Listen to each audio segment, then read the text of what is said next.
Maravillas modernas.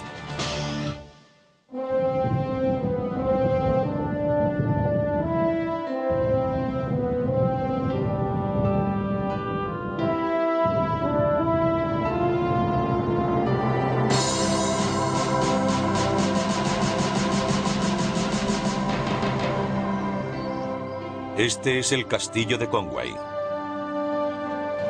Eduardo I de Inglaterra ordenó levantar esta poderosa fortaleza a finales del siglo XIII, con el fin de mantener el recién conquistado territorio del norte de Gales. Conway representa quizás el culmen en la construcción de castillos medievales.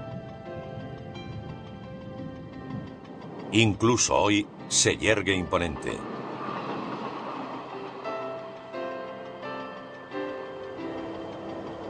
Después de más de 700 años, la complejidad del diseño continúa siendo evidente.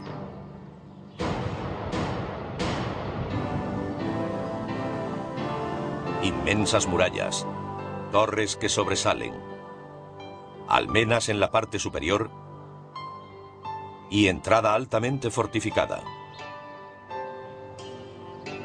Conway es solo uno más de los cientos de castillos que salpican el paisaje europeo.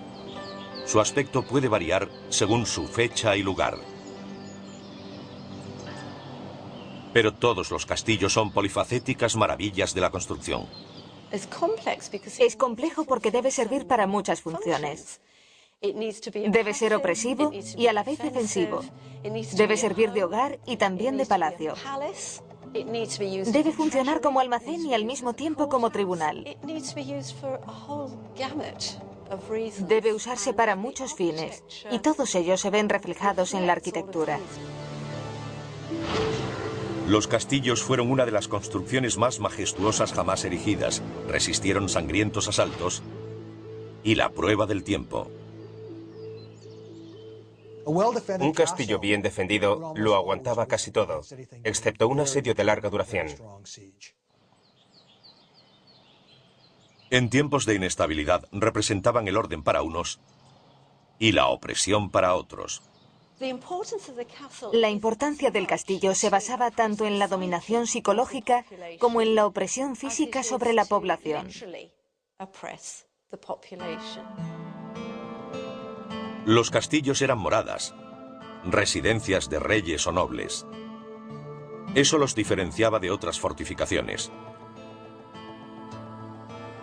Se construían para proteger el territorio de un rey o un noble. Aquí también residían soldados o civiles armados encargados de guardar el castillo. Eran la base desde la que el señor feudal podía lanzar un ataque y refugio donde guarecerse de sus adversarios. Cuando la gente piensa en un castillo, se imagina fortificaciones como la de Conway.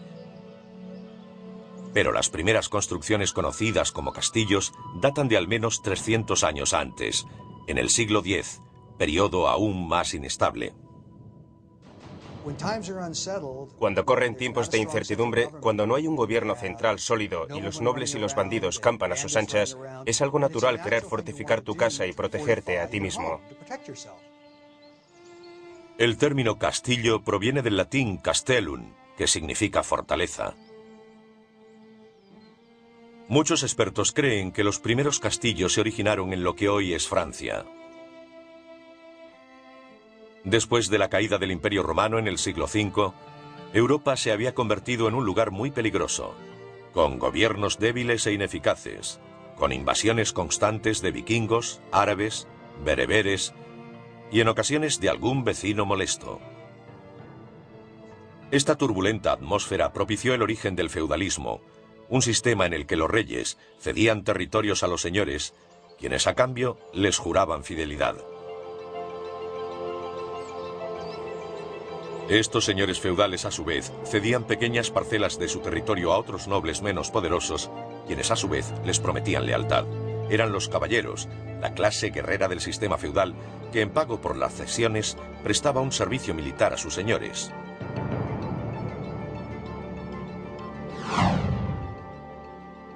La implantación del feudalismo junto a un débil gobierno central, incapaz de proteger adecuadamente a sus ciudadanos, originaron la aparición de los primeros castillos.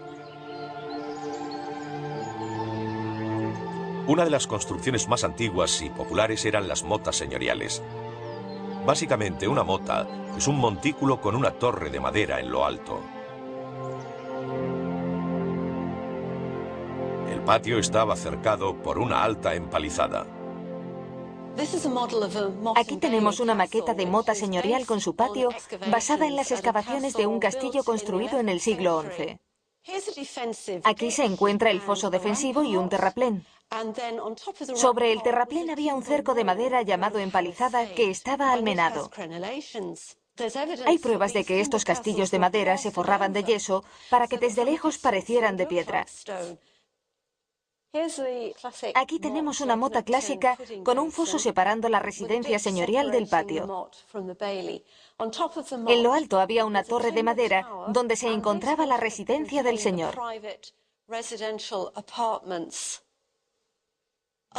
Otras construcciones estaban destinadas a servir de establos, talleres, almacenes y lugares de cría de diversos tipos de animales, como pollos.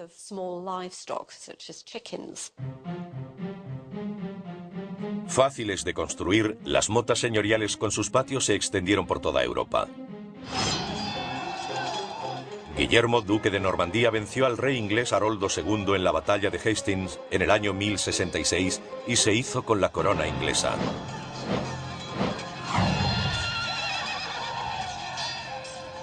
Mandó levantar motas señoriales para ayudarle a controlar la tierra recién conquistada. Construyó el castillo de Lincoln en el año 1068 y, como tantos otros, fue evolucionando con el paso del tiempo. Pero la mota continúa erguida a 13 metros de altura. Eso de ahí es una mota señorial. La original, la Torre de Lucy. Era el último bastión defensivo. Si el castillo era atacado, se refugiaban en la Torre del Homenaje. El torreón, que acabaría llamándose Torre del Homenaje, servía también de residencia para el señor del castillo.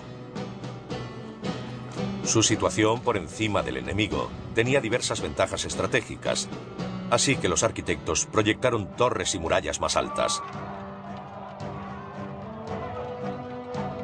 A medida que el enemigo desarrollaba nuevas tácticas o armas, la arquitectura de los castillos evolucionó con el fin de contrarrestar las nuevas amenazas.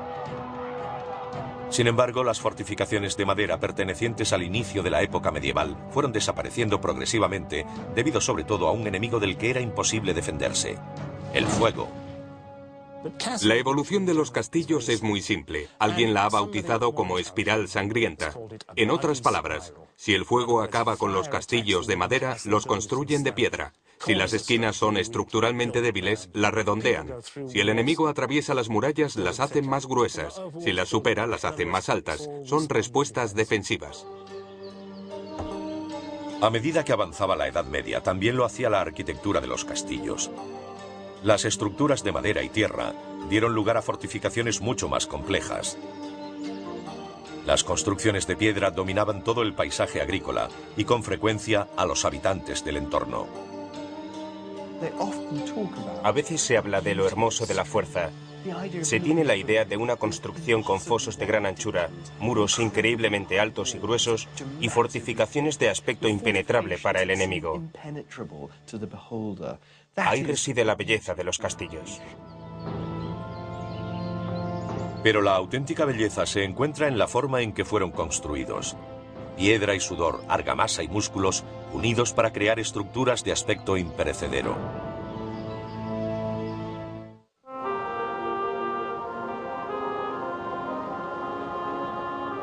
Al inicio del periodo medieval, los constructores pasaron de las estructuras de madera a las de piedra.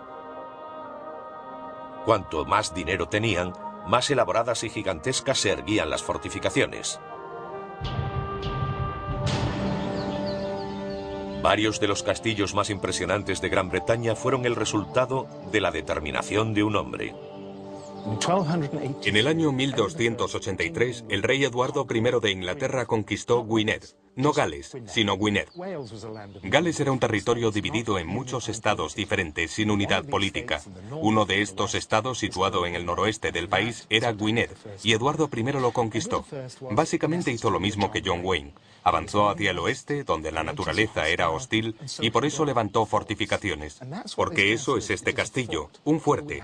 Tenía una guarnición de soldados en la frontera, con los enemigos fuera. A finales del siglo XIII, el rey Eduardo I ordenó la construcción o remodelación de más de 10 imponentes castillos. Entre ellos se encuentran los de Conway, Chirk y Carnarvon, muestras perdurables de la presencia dominante del rey Eduardo I en el norte de Gales. Para muchos especialistas, los castillos de ese periodo representan el culmen de la construcción medieval de fortificaciones. Diseñados como máquinas, cada detalle arquitectónico estaba pensado para la defensa, tanto como para la intimidación psicológica. Después de 700 años en pie, estos castillos son apabullantes. Pero el modo en que se construyeron es aún más impresionante. No hay nada mágico en la forma en que se construyeron. Se levantaron gracias a la fuerza del hombre, con 3.500 trabajadores. El equipo extractor de tierra contaba con 1.500 hombres pala en mano. Eso era todo. Pero eran capaces de sacar grandes cantidades. Gracias al empleo de miles de artesanos y trabajadores, los castillos del rey Eduardo I se levantaron con celeridad. El de Conway se construyó en tan solo 4 años y medio. Como los rascacielos modernos, la construcción de un castillo requería alrededor de 100 profesiones liberales distintas, incluidos carreteros, carpinteros, herreros y albañiles. El gran arquitecto, el caballero Jaime de San Jorge, procedente de Savoy, coordinó el destacado esfuerzo constructivo. Jaime diseñó varios de los castillos de Eduardo I y supervisó su construcción, que se desarrolló simultáneamente en diferentes lugares. Los castillos de Jaime eran grandes, amplios y altos. El de Carnarvon tiene 13 torres, la mayor alzándose a una altura de 38 metros y medio. Construir algo tan complejo requiere una planificación detallada desde el inicio. Los castillos de Jaime incorporaban soportes constructivos tales como mechinales o huecos en el interior de la propia estructura para la colocación de andamios. El principal elemento del castillo, la construcción de sus murallas, se conseguía levantando un muro pequeño hasta esta altura. Luego se introducía una viga de madera, que se apoyaba en otra viga colocada en vertical, que servía de andamio. Así los albañiles podían transportar las piedras y colocarlas sobre la muralla, elevándola cada vez a más altura. Después volvían a colocar otra viga y su apoyo para mantenerla horizontal, crear otro andamio y repetir el proceso. De este modo iban subiendo y subiendo hasta llegar arriba.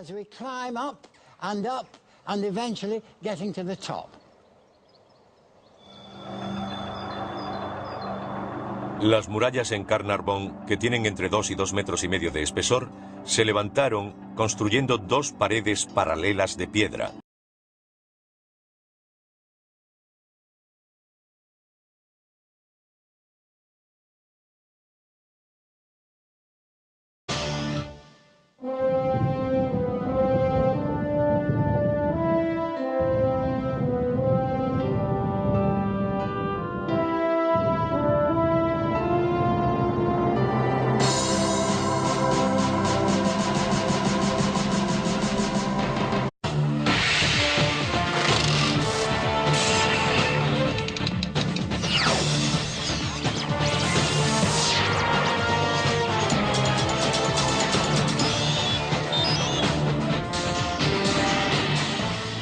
Maravillas modernas.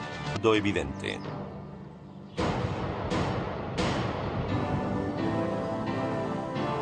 Inmensas murallas, torres que sobresalen, almenas en la parte superior y entrada altamente fortificada.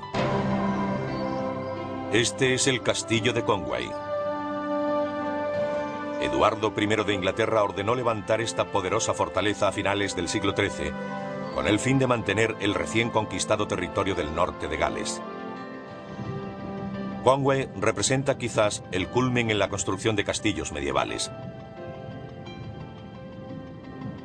Incluso hoy se yergue imponente.